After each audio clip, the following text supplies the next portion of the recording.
The night air on Iwo Jima was thick with volcanic dust and the smell of avgas. It was 0330 hours on the morning of May 29th, 1945. Staff Sergeant Ray Morrison stood on the hardstand, staring at the instrument panel of P-51 detail number 4473216. His flashlight beam caught the oil pressure gauge. The needle sat at zero, dead zero. Behind him, in the pre-dawn darkness, 101 Mustangs sat silent on their hardstands, engines cold, waiting for the dawn raid on Yokohama. 517 B-29s were already warming up at the far end of the island. The biggest daylight incendiary raid of the war was about to launch in 3 hours. And Morrison's aircraft, along with 23 others in his squadron, had just been grounded. The engine oil pumps had failed, all of them, at once. If you're enjoying this ship dive into the story, hit the subscribe button and let us know in the comments from where in the world you are watching from today. This wasn't supposed to happen. Morrison was a 22-year-old crew chief from Iowa who had been with the 357th Fighter Group since they formed at Hamilton Field in California. He'd worked on P-39s, then transitioned to Mustangs. He'd been through the cold rain of England, servicing planes in open revetments with frozen fingers and inadequate tools.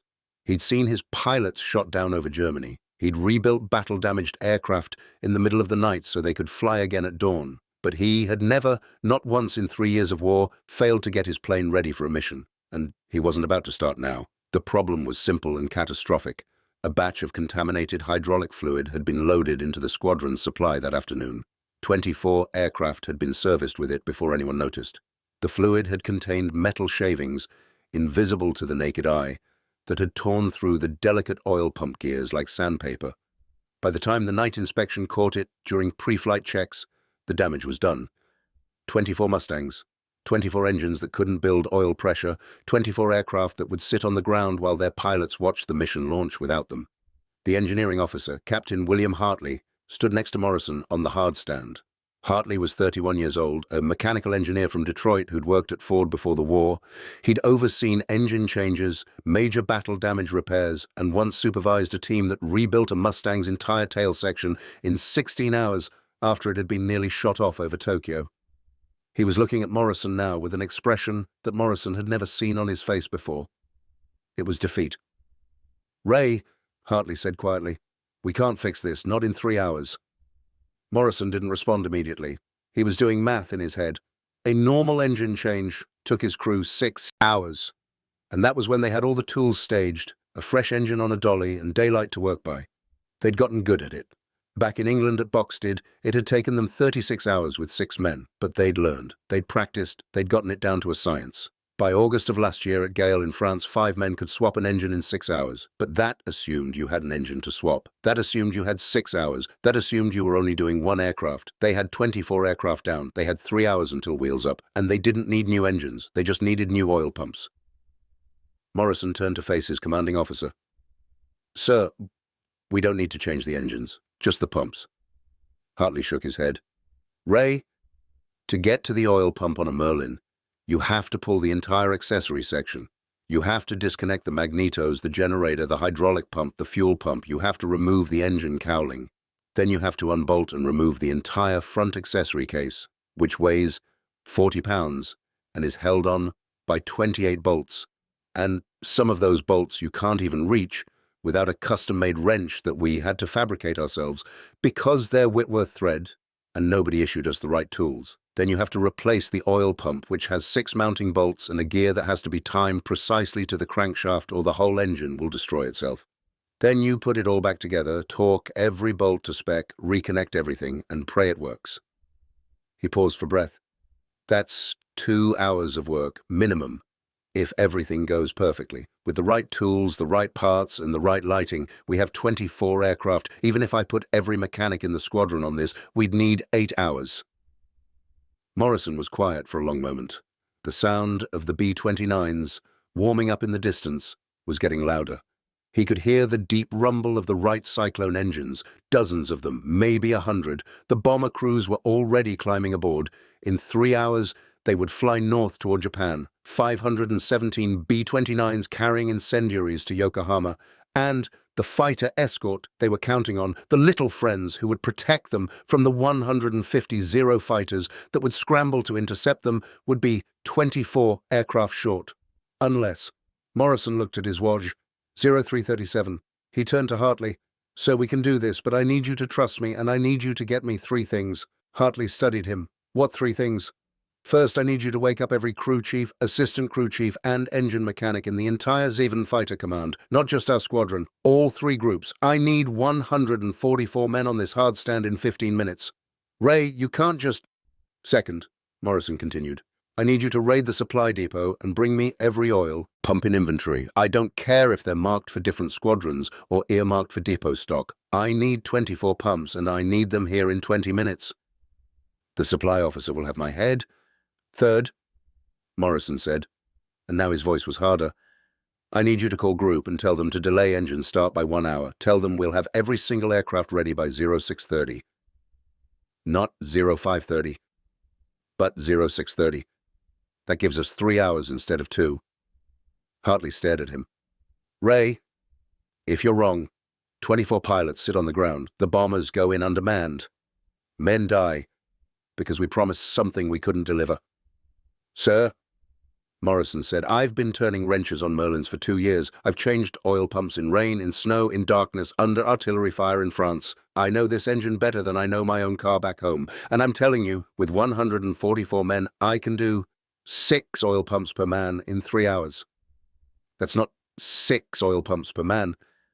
That's 24 oil pumps total, divided by 144 men." "No, sir," Morrison said. "That's 24 aircraft. 6 men per aircraft working simultaneously. 4 crews of 6 working on each aircraft simultaneously. 1 crew on the cowling removal, 1 crew on the accessory disconnects, 1 crew on the pump replacement, 1 crew on reassembly, and we rotate them through all 24 aircraft like an assembly line." Hartley's eyes widened. "You want to break the work into stations?" "Like Henry Ford building cars," Morrison said. "Each team specializes in one task. They do it fast. They do it perfect. They move to the next aircraft. By the time the 4th crew finishes reassembly on aircraft number 1, the 1st crew is already starting cowling removal on aircraft number 5. Hartley was quiet. He was running the numbers in his head. Morrison could see it. 6 teams, 24 aircraft, 4 rotations. The math worked, but only if nothing went wrong, only if every man knew exactly what to do, only if the parts were all there, only if the tools were all there, only if the lighting was good enough, only if nobody made a mistake that cascaded into a disaster. "You're talking about a system that's never been tried before," Hartley said slowly. "No, sir," Morrison replied. "I'm talking about a system that we've been preparing for our entire time in service. Every crew chief here has done this work 100 times. Every assistant has watched and learned. Every mechanic knows this engine. We've just never done it all at once, all together, like this." Hartley looked out across the hard stand at the rows of dark Mustangs. Then he looked back at Morrison. "If this doesn't work, Ray, it's my career, and yours. If this doesn't work, sir, it's not our careers we should be worried about. It's the bomber crews who won't have fighter cover over Yokohama." Hartley held Morrison's gaze for 3 long seconds. Then he nodded once sharply. "Get your tools, I'll get your men." He turned and sprinted toward the operations tent. Morrison watched him go, then turned back to his aircraft. He allowed himself one long, slow breath. Then he climbed up onto the wing and began removing the engine cowling fasteners. He'd done this 1,000 times. His hands moved on autopilot. Quarter-turn fasteners around the perimeter. 6 of them. Then the large access panels. 12 screws. He had them off in 90 seconds. By the time he had the cowling loose, he could hear voices in the darkness. Men were running. Flashlights were bobbing through the dark. He heard Captain Hartley's voice, loud and commanding, echoing across the hard stand. "Every crew chief, every assistant, every mechanic, form up by squadrons, right now, move." Morrison jumped down from the wing and jogged over to where the crowd was forming. Men were stumbling out of tents, still pulling on their coveralls, rubbing sleep from their eyes. He saw faces he knew: Harry Bailey, his armourer, Sergeant Jeffries from the 462nd Squadron, Corporal Thompson from the 72nd. They were all looking around in confusion, wondering what emergency had dragged them from their cots at this ungodly hour. Hartley stood on the hood of a jeep, a flashlight pointed at his face so the men could see him. "Gentlemen, we have a situation. 24 aircraft are down with failed oil pumps. The Yokohama raid launches in 3 hours. That's 517 B-29s and 101 Mustangs hitting the largest city in Japan in broad daylight. Without those 24 fighters, the bomber boys are going in short. And we all know what that means." There was a murmur through the crowd. Every man there had seen the reports from the last big raid. 5 B-29s shot down, 175 damaged, 150 Zeros had swarmed the bombers. The P-51s had fought them off, but it had been close. Too close. And that was with a full escort. "Sergeant Morrison has a plan," Hartley continued. "It's never been done before. It's going to require every single one of you to work harder and faster than you've ever worked in your life. But if we execute this right, we will have every single aircraft ready for engine start at 0630. That's 101 Mustangs, not 77. 101. He paused. "I'm not going to sugarcoat this. If we screw this up, men die. If we do this right, we save lives. It's that simple. Sergeant Morrison, take the floor." Morrison stepped up onto the jeep hood next to Hartley. He scanned the faces in the crowd.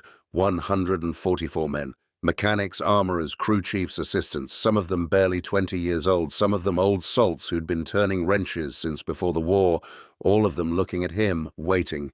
"Here's the deal," Morrison said, his voice carrying across the silent hardstand. "We're going to break into 6-man teams. Each team gets one specific job. Team 1 removes engine cowlings. Team 2 disconnects the accessory section. Team 3 pulls the front case and swaps the oil pump. Team 4 reassembles the front case and reconnects everything. Team 5 reinstalls the cowlings and does the final torque check. Team 6 runs the ground test and signs off the maintenance log." He pointed at the rows of dark Mustangs behind him. 24 aircraft, 6 teams, 4 complete rotations. Each team will do their specific job 4 times on 4 different aircraft. You will get very, very good at your one job very quickly. Speed and accuracy. That's the game. One of the older sergeants raised his hand. "What if something doesn't fit? What if we strip a bolt or cross-thread something?" "Then you call for me or is Captain Hartley immediately," Morrison said. "You do not try to fix it yourself. You do not waste time improvising. You flag it, we triage it, and we move on. If we have to pull 1 or 2 aircraft from the list because something goes catastrophically wrong, that's acceptable. What's not acceptable is wasting an hour trying to save 1 aircraft when we could use that hour to fix 3 more. Another hand went up. "What about tools? We don't all have the same wrenches." "Tool pool is being set up right now," Hartley interjected.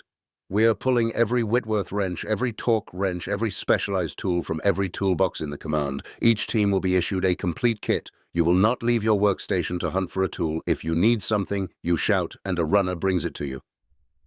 "What about lighting?" someone called out. "We're bringing in every portable work light and truck headlamp on the island," Hartley said. "Each aircraft will have 4 lights. It'll be bright enough to read a torque spec chart." Morrison could see the mood shifting. The men were starting to understand. This wasn't impossible. This was hard, but hard they could do. Hard they'd been doing for 3 years. "One more thing," Morrison said, and his voice dropped lower, more serious. "I know some of you have been up all night already on maintenance. I know some of you are exhausted. I know this is asking a lot, but I also know that every single man here has been in the situation where your life depended on your crew chief getting your aircraft ready. Every pilot on this island has trusted us to do our job, and we have never, not once, let them down." He paused, letting that sink in. "Tonight, 24 pilots are counting on us. And more than that, 517 bomber crews are counting on us, because those fighters aren't just protecting themselves, they're protecting the men in those B-29s. So when you're on your third hour and your hands are cramping and you're wondering why you signed up for this, remember that. Remember the guys who are going to fly into that fight tomorrow morning, and remember that we're the reason they make it home. The silence was absolute. Then, from somewhere in the back, one of the crew chiefs started clapping, then another. Then the whole crowd was clapping, and someone whistled, and Morrison felt something in his chest loosen just a fraction. "All right," Hartley shouted over the noise. "Team leaders, front and center. Everyone else, grab coffee and wait for your assignments. We start in 10 minutes. Let's make history."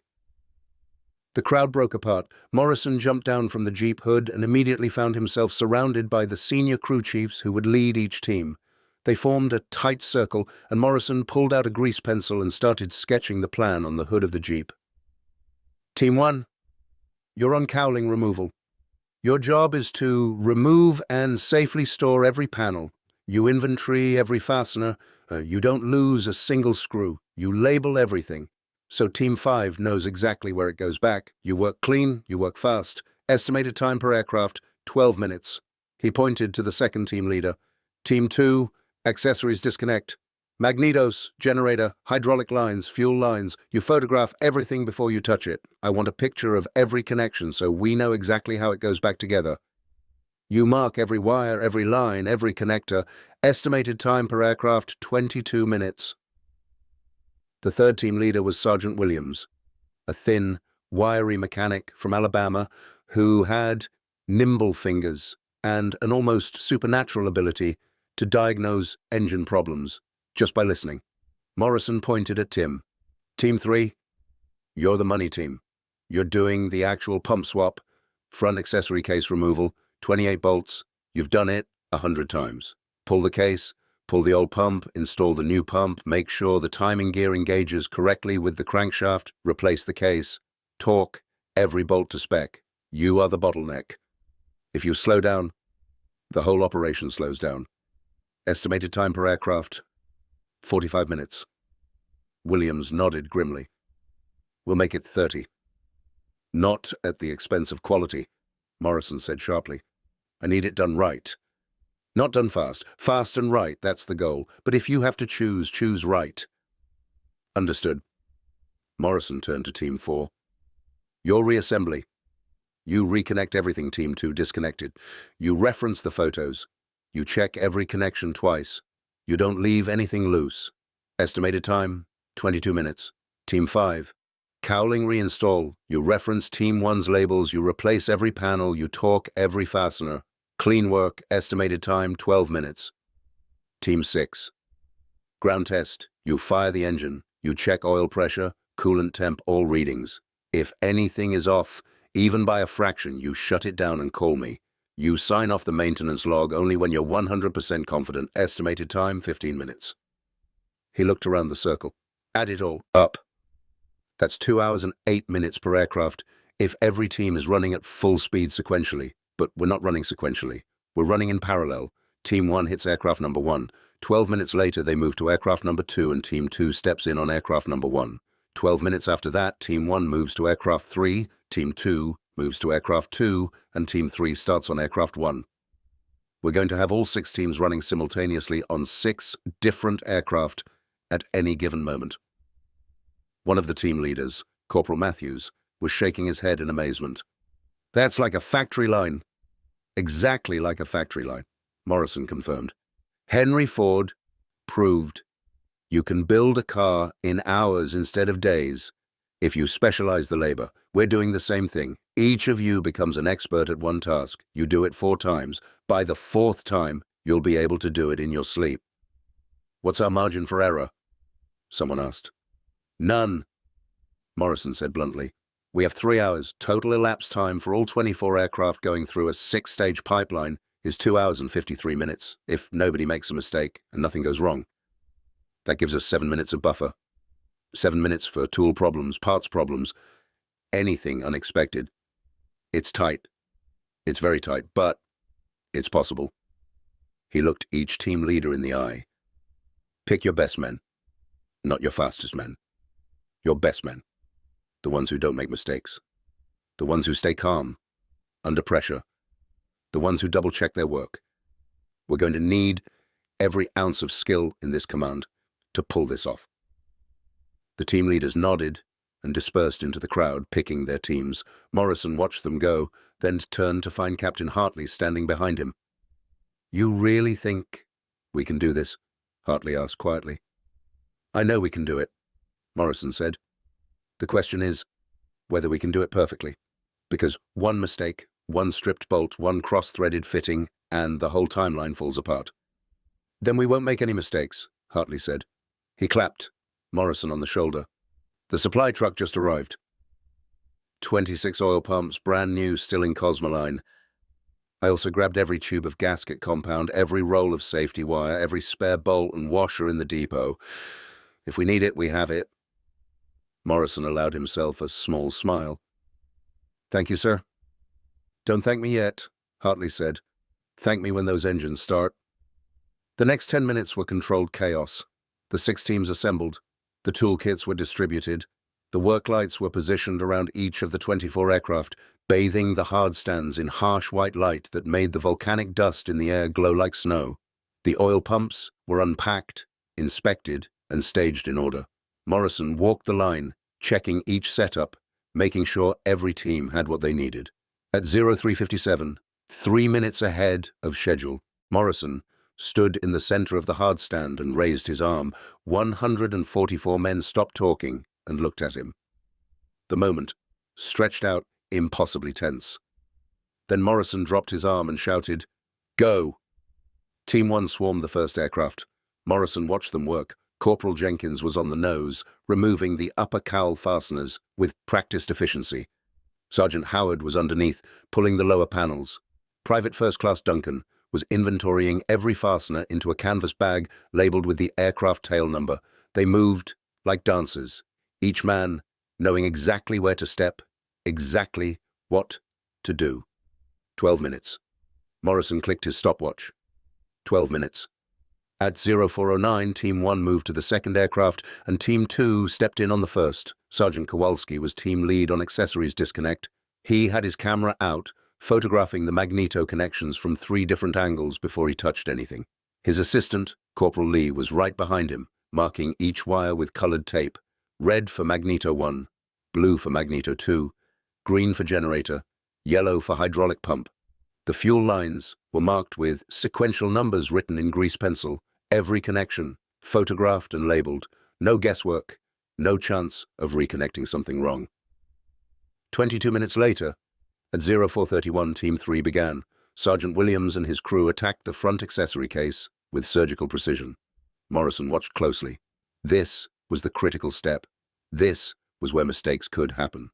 The 28 bolts holding the accessory case had to come off in a specific sequence to avoid warping the case. Williams knew the sequence. Morrison had drilled it into every mechanic in the squadron. Start from the center, work outward in a star pattern. Loosen each bolt 2 turns, then move to the next. Go around twice, loosening before you remove any bolt completely. It prevented the case from binding. Williams was using 2 wrenches, working with both hands simultaneously. His team members were behind him, ready with the next tool, the next part, whatever he needed. They anticipated his movements. It was like watching a surgical team in an operating room. No wasted motion, no hesitation. At 04:48, Williams had the case off. The old oil pump was visible now, its gears chewed and scored by the metal shavings that had killed it.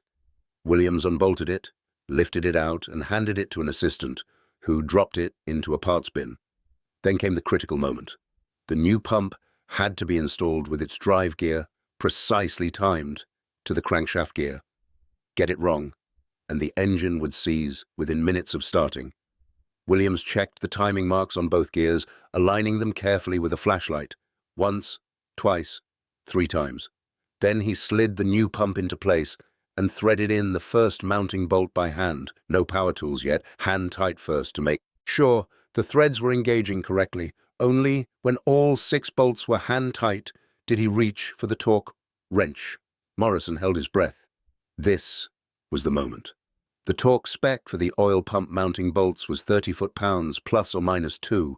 Too loose and the pump would vibrate loose in flight, too tight and the bolts would stretch and eventually fail. Williams set his torque wrench, double-checked the setting, and applied pressure to the first bolt. Click. The wrench released at exactly 30 foot-pounds. Perfect. He moved to the next bolt. Click. Perfect.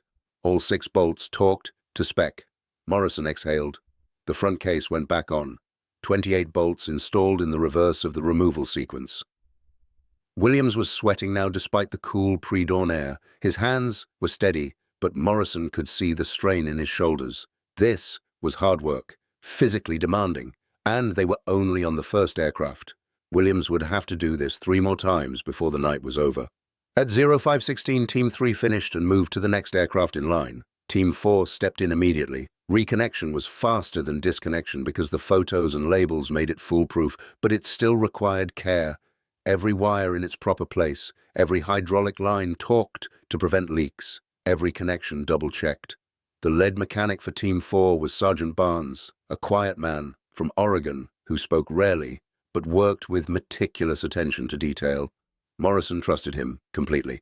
While Barnes worked, Morrison jogged ahead to check on Team 1 at aircraft number 4. They were ahead of schedule by 90 seconds. Corporal Jenkins had found a rhythm, and his team was moving even faster now. Good. That 90 seconds would cushion them against problems later. Back at aircraft number 1, Team 5 was reinstalling the cowlings. Team leader Corporal Shaw had spread out all the panels in order, referencing the labels Team 1 had left, upper cowl sections first, then the side panels, then the lower sections. Each fastener went back in its original hole, no forcing anything. If a panel didn't sit flush, you didn't just crank down the fasteners and hope. You stopped. You figured out why it wasn't sitting right. You fixed the alignment, then you fastened it. Shaw's team was doing it right. At 0552, Team 6 prepared for the first engine start. Sergeant Mitchell climbed into the cockpit. He was the senior test pilot among the mechanics, a man who'd run engine tests on hundreds of aircraft. He knew the sound a healthy Merlin made. He knew what oil pressure should look like on the gauge in the first 30 seconds. He knew what to watch for. Morrison stood next to the aircraft, his hand on the wing, watching Mitchell run through the pre-start checklist. Magnetos to both, mixture to auto rich, propeller control to increase RPM, fuel shutoff valve on, booster pump to normal. Mitchell checked the fuel. Pressure gauge, 8 psi. Good. He primed the engine. 3 shots. He looked down at Morrison through the canopy and held up his thumb.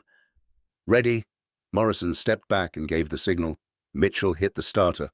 The Merlin coughed, the propeller blades jerked, and then the engine caught with a deep, thundering roar that echoed across the entire hardstand. Morrison watched the oil pressure gauge through the canopy. It was climbing. 10 psi, 20, 30, 40, 50. It settled at 55 psi and held steady. Perfect. Absolutely perfect. Mitchell ran the engine up to 1500 RPM and held it there for 2 minutes, watching every gauge like a hawk. Oil pressure steady, coolant temperature climbing slowly but within normal range. Hydraulic pressure good. No leaks visible on the ground, no smoke, no unusual vibrations. He throttled back to idle, let it run for another minute, then shut it down. The big 4-bladed propeller coasted to a stop. The sudden silence was profound. Mitchell climbed out of the cockpit with his maintenance log in hand. He walked over to Morrison and held out his grease pencil. She's good. Sign off. Morrison took the log and examined Mitchell's notes. All readings nominal, no discrepancies. He signed his name on the log, and underneath his signature he wrote, Aircraft 4473-216. Oil pump replaced. Engine tested. Ready for flight. S. Morrison, crew chief. 1 down. 23 to go. Morrison checked his watch. 0603. They'd done the first aircraft in 1 hour and 36 minutes. 6 minutes faster than the projected timeline. If they could maintain that pace, they'd finish with 11 minutes to spare instead of 7. But Morrison knew better than to celebrate yet. The first aircraft was always the slowest, because teams were still finding their rhythm. The real test would be aircraft number 4, when fatigue started to set in. He jogged down the line to check on aircraft number 2. Team 3 was just finishing the pump install. Aircraft number 3 was right behind them, with Team 2 wrapping up the accessory disconnects. Aircraft number 4 through 8 were in various stages of cowling removal. The assembly line was working. Morrison felt a tiny surge of hope. Maybe, just maybe, they were going to pull this off. But then he heard a shout from aircraft number 7. Sergeant Morrison. Problem. Morrison's stomach dropped. He sprinted to aircraft 7 and found Corporal Jenkins from Team 1 standing next to the engine cowling with a broken fastener in his hand. It sheared off flush with the mount, Jenkins said, his face pale. I wasn't even torquing it hard. It just snapped. Morrison examined the broken fastener. It had fractured at the threads. A clean break. Metal fatigue, probably. The fastener had been repeatedly stressed by hundreds of hours of flight time and thousands of engine vibrations, and it had finally given up. This kind of thing happened. It was why you inspected everything before you reassembled. But now they had a problem. They couldn't reinstall the cowling without that fastener. And extracting the broken stub from the mount would take time they didn't have. Morrison thought fast. How many fasteners total on the upper cowl? 6, Jenkins said. Can we safely fly with 5? Jenkins hesitated. Technically, yes. The load distribution would be slightly uneven, but it's within tolerances. The regulations allow for 1 missing fastener per panel as long as the adjacent fasteners are secure. But I've never... Do it, Morrison said. Install the other 5 fasteners, torque them to spec. Make a note in the maintenance log. I'll personally inspect it and sign off. We can replace the broken fastener after the mission. Jenkins nodded, relief washing over his face. Yes, Sergeant. Morrison moved on. That was one problem, handled in 90 seconds. But how many more would there be? The answer came 10 minutes later, at aircraft number 11. Team 3 had the accessory case off and was attempting to remove the old oil pump when Sergeant Williams discovered that one of the pump mounting bolts was seized. Not stripped, not broken, seized. The threads had corroded enough that the bolt wouldn't turn in either direction. If they forced it, they'd break the bolt and then they'd have to drill it out, which would take an hour and require special tools they might not have. Williams looked up at Morrison with exhausted eyes. I can try to heat it with a torch. Might break the corrosion loose. But if I overheat it, I could warp the case. Morrison knelt down next to him and examined the bolt. It was in a difficult location, sandwiched between the pump body and the accessory case. They couldn't get a good angle on it with any of their standard tools. He thought for a moment, then said, Do you have a left-hand drill bit? Williams blinked. Yeah, in my specialty kit. Drill into the head of the bolt with a left-hand bit. The drill spins counterclockwise. Sometimes the vibration and the reverse rotation are enough to break corrosion loose.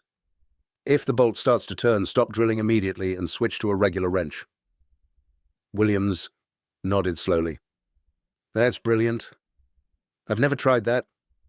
Old trick from my grandfather, Morrison said. He ran a garage in Iowa, fixed farm equipment. You learn things. Williams pulled out his drill and fitted a left-hand bit. He positioned the bit carefully on the bolt head and squeezed the trigger. The drill spun backward, biting into the metal. For 5 seconds, nothing happened. Then, suddenly the bolt jerked and rotated slightly counterclockwise. Williams stopped drilling instantly, grabbed a wrench, and carefully applied pressure. The bolt turned.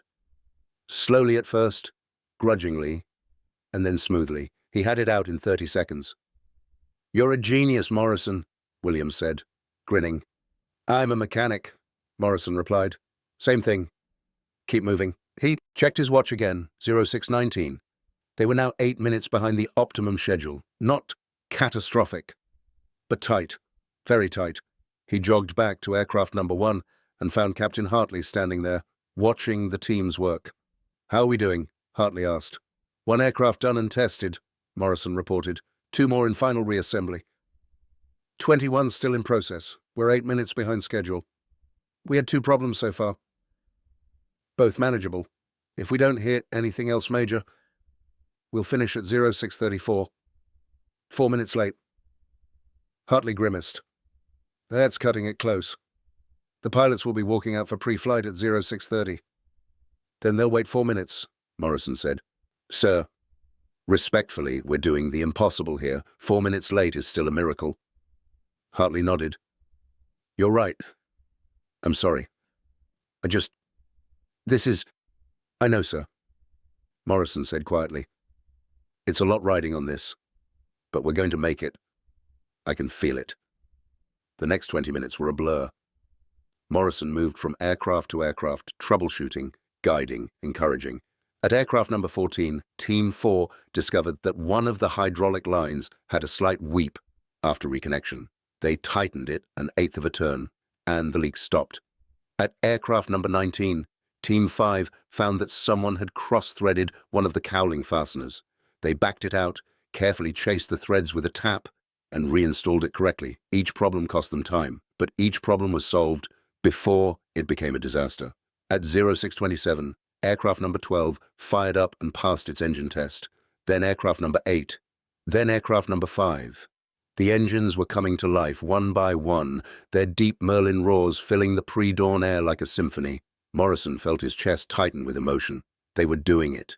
They were actually doing it. At 0632, Team 6 fired up aircraft number 23. That left one. Aircraft number 24, the last one. Morrison jogged over to it and found Sergeant Williams finishing the oil pump installation. Williams's hands were shaking with fatigue. He'd personally done the pump swap on all 4 of his assigned aircraft, and the physical and mental toll was written on his face. But his movements were still precise, still careful. He torqued the last mounting bolt, checked it twice, and gave Morrison a thumbs up. "Clear," Williams said hoarsely. Team 4 moved in. Team 5 followed. And finally, at 0637, Sergeant Mitchell climbed into the cockpit of aircraft number 24, ran the pre-flight checklist, and hit the starter. The Merlin roared to life. Mitchell ran it up to 1500 RPM, checked every gauge, and after 2 minutes, shut it down. He climbed out and walked over to Morrison with the maintenance log. Without a word, he handed Morrison the grease pencil. Morrison signed the log. His hand was steady, but his heart was pounding. 24 aircraft, 24 oil pumps, all replaced, all tested, all ready. The pilots walked out from the operations tent at 0645, carrying their flight gear, parachutes, helmets. When they saw the 24 Mustangs sitting ready, several stopped and stared in disbelief. Captain James Mitchell walked straight up to Morrison. "Sergeant, when they told us in the briefing that you might get a few birds back, I honestly didn't believe it. But all 24? How the hell did you do it?" "Teamwork, sir," Morrison said. "What? Good men, good tools, and a lot of determination." Mitchell extended his hand. "You just gave the mission a significantly better chance of success. Those bomber crews don't know it yet, but they owe their lives to you and your men." Captain Anderson approached his aircraft and began his walk around, checking every surface. When he got to the engine cowling, he ran his fingers along the fasteners. Then he looked over at Morrison and gave him a simple nod. "I trust your work. I trust you with my life." At 0655, the order crackled over the radio. "All fighters, start engines." 101 Packard Merlin engines roared to life simultaneously. The sound was like thunder, like an earthquake made of machinery. Morrison felt the vibration in his chest, in his bones. 24 of those engines were his, 24 engines that had been dead 3 hours ago. The Mustangs began taxiing out in a long stream. Morrison watched his aircraft roll past with Anderson in the cockpit. Anderson gave him a thumbs up through the canopy. Morrison returned it. The fighters reached the runway and began their takeoff roll. 101 Mustangs taking to the air. Morrison watched until the last fighter was airborne and the sound had faded. He sat down on the ground, exhausted. Hartley sat next to him. "You know, Ray, what you did tonight is up there with the best of them." "I don't need a medal, sir," Morrison said. "I just need those pilots to come home." The mission took hours. Morrison dozed off. The next thing he knew, Hartley was shaking his shoulder. "Ray, wake up. They're coming back." 1,300 hours. The B-29s came in first, wave after wave. They looked battered, but were coming home. Then came the fighters. Morrison counted them. 96, 97, 98, 99, 100, 101. Every single fighter was coming back. Anderson brought his aircraft in, shut down, and climbed out grinning. "Sergeant Morrison!" That engine ran like a dream. 14 hours of flight time, most of it at full combat power. Never missed a beat. Morrison felt his throat tighten. Any problems at all, sir? Not one. We tangled with the Zeros over Yokohama. Biggest dogfight I've ever been in. Maybe 150 Japanese fighters, but we stopped them. We kept them off the bombers. 5 B-29s went down, but it could have been 50s at sea. Without us, your work made that possible. If you find this story engaging, please take a moment to subscribe and enable notifications. It helps us continue producing in-depth content like this. Word spread through the Event Fighter Command. Captain Hartley submitted Morrison for the Bronze Star. In late July, General Moore pinned the medal to his chest. Sergeant Morrison, what you accomplished represents the very best of the American fighting spirit. Through your initiative, technical expertise, and leadership, you enabled the successful completion of a critical combat mission. The war ended 2 weeks later on August 15th, when Japan surrendered. Morrison was on the hardstand when he heard the news. Around him, men were cheering, but Morrison just stood there, thinking about all the engines he'd worked on. Every one had carried a pilot. Anderson found him. "Ray, did you hear? It's over. We won." "I heard, sir." "Why aren't you celebrating?" "I am, sir. By thinking about all the pilots who made it home because their crew chiefs did their jobs right." Anderson extended his hand. "Thank you, Sergeant Morrison. For everything. I'm only alive because of you." Morrison shipped out in October. He returned to Iowa, earned a degree in mechanical engineering, and got a job designing assembly line processes. The same principles that had allowed him to repair 24 aircraft in 3 hours could be applied to building cars, appliances, anything. He married in 1948, had 3 children, lived a quiet life. When people asked about the war, he'd say, "I was a mechanic. I fixed airplanes."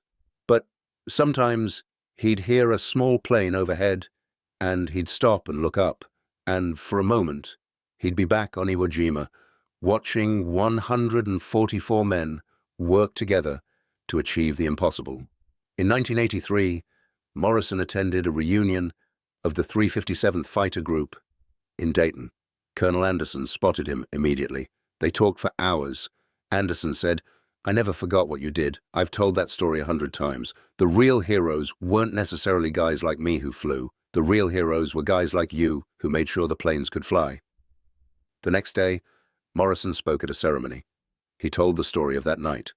When he finished, the room erupted in applause. Afterward, Michael Anderson, the colonel's grandson, approached. "Mr. Morrison, my grandfather has told me about you my whole life. What you did, that's leadership. That's innovation." Morrison smiled. "I didn't do it alone. It took 144 men working together. That's the real lesson. No one person can do the impossible, but a team of dedicated people can achieve anything." Morrison died in 1998 at 78. The story lived on in the memories of the men who'd been there. Today, military historians cite Morrison's operation as an example of field innovation under pressure. The assembly line system he devised has been analyzed in military manuals. The techniques influenced modern aircraft maintenance procedures. Morrison's story reminds us that behind every pilot, there are dozens of others working to support them. Mechanics who never get the glory, but who make victory possible. The P-51 Mustang's real secret weapon wasn't speed or range. It was men like Ray Morrison who kept it flying, ground crews who worked through the night, who refused to accept defeat, who understood their work wasn't just about fixing machines, it was about saving lives. That night on Iwo Jima, one crew chief looked at an impossible problem and decided it wasn't impossible. He gathered 144 men and led them through the most intensive aircraft maintenance operation of the war. They worked for 3 hours, solving problems, never giving up. Because of that, 24 P-51 Mustangs flew into combat that morning. 24 fighters that protected 517 B-29 bombers. 24 aircraft that helped protect American lives. The pilots never forgot. The bomber crews never forgot. The mechanics who stood on that hardstand watching their aircraft roar into the sky, they never forgot either. They'd done the impossible. Together. Ray Morrison and his mechanics proved that ordinary men, when pushed to their limits, are capable of extraordinary things. They proved that ingenuity and teamwork can overcome any obstacle. They proved that America's strength comes from the character of those who serve. The Mustangs flew, the bombers returned, the pilots came home. And on a volcanic island in the Pacific, a crew chief watched his work take to the sky. That's not just a story about fixing airplanes. That's a story about the human spirit, about leadership and determination, about men who fought the war with wrenches and won their battles through skill and will. Thank you for watching. For more detailed historical breakdowns, check out the other videos on your screen now and don't forget to subscribe.